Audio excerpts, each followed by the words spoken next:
the Republican convention is starting today in Cleveland, Ohio. A lot of attention on the city of Cleveland. All day long, you're going to be seeing the broadcast on all the major networks, all the big networks, the small networks, everybody in between. The focus is on Cleveland, Ohio. Quicken's Loan Arena. I got to go maybe we need to get a loan from Quicken Loan, man.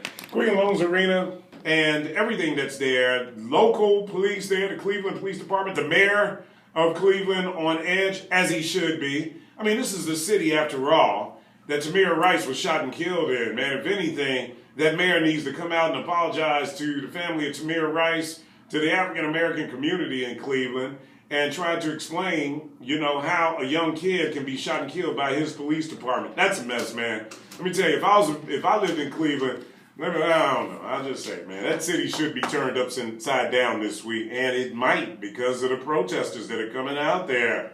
Among them, the new Black Panther Party, Brother Quanell X, who's been on the show with me before. He don't play around. We're going to see if there's going to be confrontation, not only outside the arena, but inside the arena. You got Republicans that are not happy with the process. They feel like they should have had the freedom to vote on the first ballot the way they wanted to. If they did not want to support Donald Trump, they felt like they should have it. The Rules Committee overrid that effort, and so you may see a walkout today on the first vote. Who knows? We'll see all of that more. Here in the studio to talk about it, Richard Fair, who is a Black Republican. You're going to the convention, are you? No, I decided to take a pass on it because I'm no fan of Mr. Trump.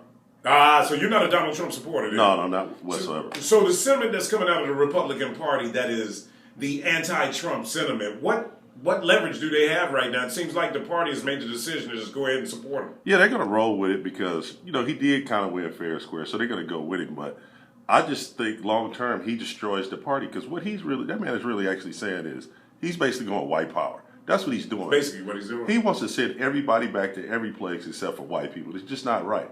And this is the first time I've done your show, Matt. Big fan and all that. Thank you, brother. But my personal hero is Cliff Kelly. All of us. So whenever I go on Cliff Kelly's show from time to time, I must always profess my love for Michelle Obama. Man, I do too, brother. That's my girl. That's my girl. I love her. Man. Michelle, if you're listening, this is Richard Republican stalking you. So she would be surprised that a Republican is saying that. Oh, I do. I love her. I love her. Give her my party affiliation. Only for her. But you know what? Here's the reality about Michelle Obama.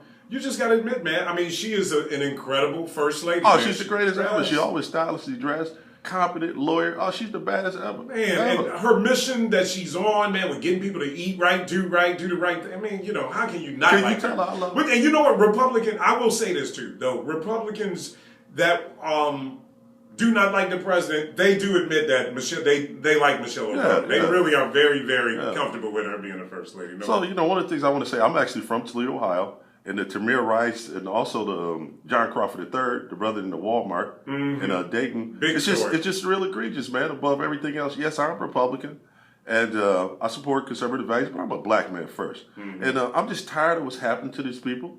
The brother in Minnesota, the brother in Louisiana. It's just wrong. I mean, how long do these people think that people are just going to sit down? We are Americans, man, and Americans are not going to put up with this. And anybody that goes, well, President Obama's being a disciple. I disagree with Obama on quite a few issues, but he's still a good man. I think that dude, he's being real professional about it.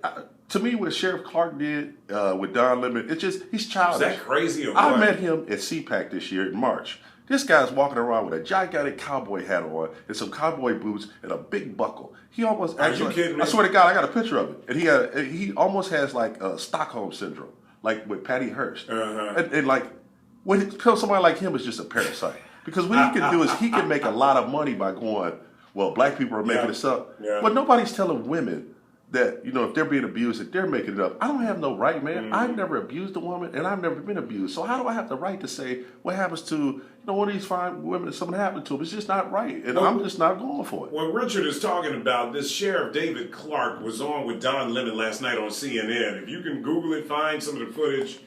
Don had his hands full with this guy who basically tried to just take over his interview. He's a disgusting person. And put his narrative out. He's a black sheriff.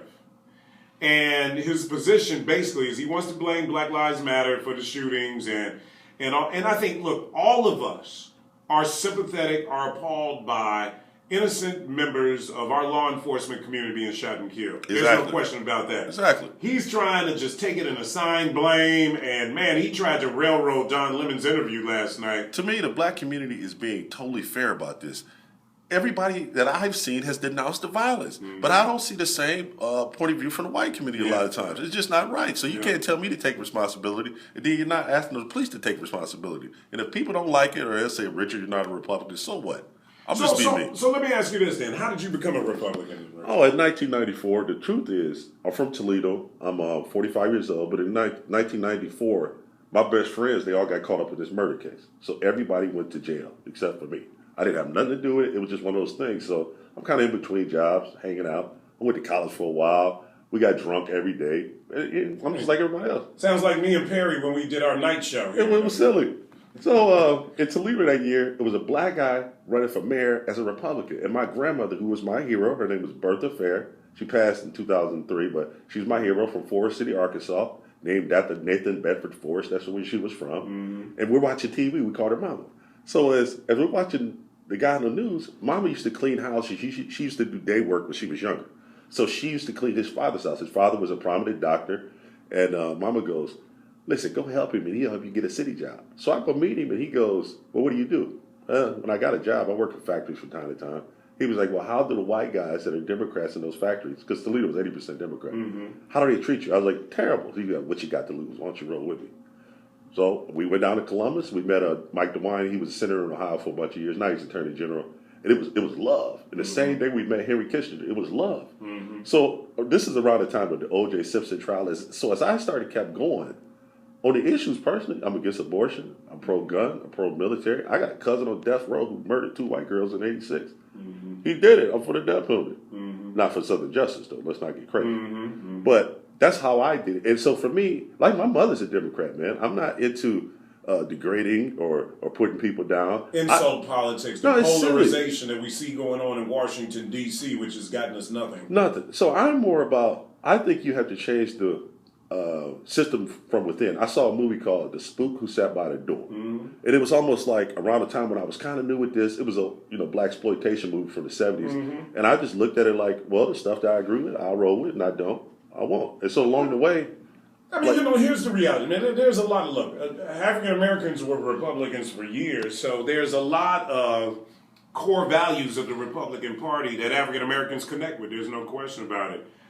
There's some issues, because of the history and how the party changed and became the way it is. I mean, they lost a lot of African Americans. But your point about Donald Trump not doing the Republican Party any good, to me, the Republican Party needs diversity. This is not the way to get it. No, to me, I don't think black people have a problem with Republican, Democrat, anything like that.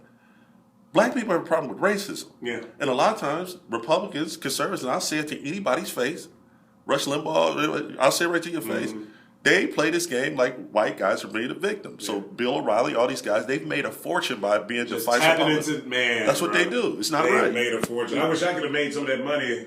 Bill O'Reilly and Rush Limbaugh, you talking about, boy. So before I let you go, okay. Are you concerned about, will the Republican Party, this Donald Trump-led Republican convention, will they have a plan, an agenda, anything for black America? No. Because I talked to people at the RNC, they got no plan. What they basically want to do is divisive politics, the old nativist stuff from the 1800s where they did against the Irish. It's the same old Barry Goldwater. If you look up what Jackie Robinson was against Barry Goldwater, you can look up 1964, Jackie Robinson, he was a Republican, he talked all about it. So what Trump is going to do is decipher, he's going to take the party down in flames. I just don't see, how do you lose black people, Hispanic people, Asian people, women? I don't see how you can statistically do it. If he does do it, he ain't going to be able to get nothing through. Yeah, it's going to be interesting to see. Well, the convention starts today, Richard. We'll have our eyes on it. Hey, well, thank you so much, sir. Don't forget, man, have Michelle. This is Richard. I'm Michelle Obama. Please. He came back, please. Not bad, man. Look, me and you both now. That's one I love me some Michelle Obama. You talk about somebody who could run for office if she wanted to. Oh, listen. If some, I don't think nobody's gonna bump off the president. God. But if she ran for office, Richard, it sounds like you might actually. Oh, I'm telling. Listen, if it don't work out, you become a Democrat to vote for. No, I'll always be a real Republican. Like Schwarzenegger and Shriver, they did. But if it don't work out with a Barack, So You got a Republican. She made him president. At least make me senator. Richard Fair, the Black American Republican. You can follow him, guys, by going to www.republicanrichard.com. Also on Twitter, you can follow him at rfairexperience. Richard, thank you for coming on. Hey, God bless and thank you, everybody. Have a wonderful day. When we return, Perry joins me. We're going to talk taste.